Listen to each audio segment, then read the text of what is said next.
Monsieur Guillard, pour l'opposition. Oui, je souhaitais effectivement intervenir sur un point en particulier qui était l'autorisation spéciale d'ouverture de crédit en section d'investissement. Mais tout d'abord, je me répète, mais nous contestons formellement et solennellement le mode de fonctionnement que vous souhaitez instituer au sein de cet hémicycle.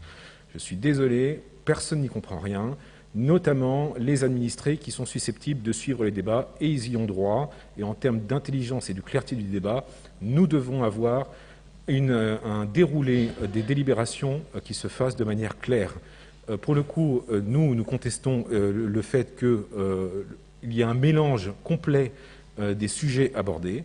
Vous avez dit, je vous cite, de ce même conseil, aujourd'hui même, ce soir même, que 99% des institutions ou des représentations démocratiques fonctionnaient de la façon dont vous souhaitez qu'elles fonctionnent ce soir. Ce n'est pas vrai.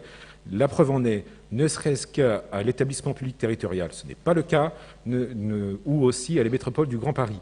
Vous essayez de mettre en place un fonctionnement qui rend complètement floue la parole, notamment de l'opposition. C'est tout à fait discutable, c'est même complètement contestable en matière de fonctionnement démocratique.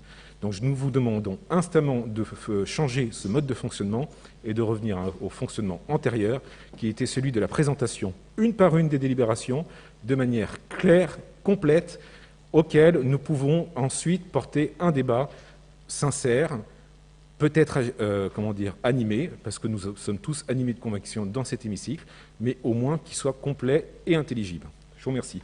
Et sinon, si vous me laissez intervenir justement sur l'autorisation spéciale d'ouverture de crédit d'investissement, nous allons nous abstenir.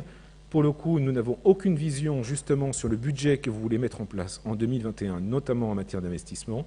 Nous nous étions déjà opposés à votre budget de cette année en cours. N'ayant aucune vision pour l'année 2021, bien évidemment, nous nous abstiendrons pour ce vote. Je vous remercie.